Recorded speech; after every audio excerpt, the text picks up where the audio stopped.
Starling. It's John Eldridge from DEA. Assistant Director Noonan, of course you know. Larkin Wayne from our Office of Professional Responsibility. Bob Sneed, ATF.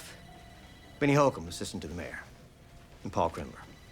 You know Paul. Paul's come over from Justice unofficially as a favor to us. In other words, he's here and he's not here. So I take it you've seen the coverage in the papers and on television? I have nothing to do with the news, Mr. Krendler. The woman had a baby in her arms. There are pictures. You could see the problem, I would think. Not in her arms. In a carrier across her chest. In her arms, she had a MAC-10. Look, we're here to help you, Starling. It's gonna be a hell of a lot harder to do with a combative attitude.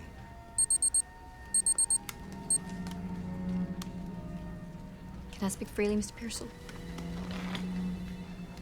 Your agency called this office to get me assigned to help you on this raid. I tried to do that. I clearly expressed my judgment and was ignored. And now a good agent and a friend is dead. You shot and killed 5 people out there, Agent Starling. Is that how you define good judgment? This raid was an ugly mess.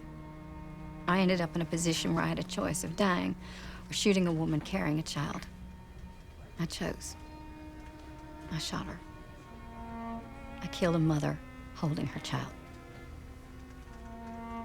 And I regret it. I resent myself for it.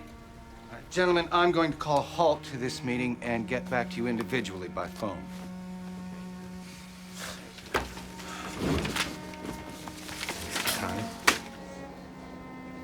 You have a secret admirer, Starling.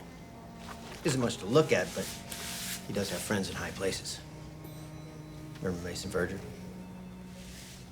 Lecter's 4th victim. The rich one. The only one that survived. He says he has some new information on Lecter. He'll only share it with you. What do you mean, only share it with me? You want it, seize it. We'd rather not. I wasn't speaking to you, Mr. Krendler. When I speak to you, you'll know it because I'll look at you. Why would we rather not?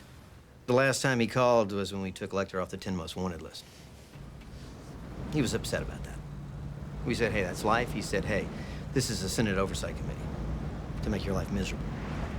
His family's political contributions may not be enough to buy a senator, but they are enough to rent them from time to time. There's no reason to go through that again if he really does have something new. It's a good deal for you, Starling. Can't pretend it isn't. Get to go back on a celebrated case. I'll take care of the media for your drum go killing. Everyone's gonna be happy. I'm not happy. Well, maybe you're incapable of being happy. Mr. Krendler, when you're out on the street, you know you might take a bullet in the line of duty. You accept it. Or you get out. You live with it. What you don't expect or accept is taking one in the back in your boss's office for doing your job exactly as they've taught you. That makes you unhappy. Of course, you're right, Starling. But it doesn't really change anything. It changes everything. It changes me.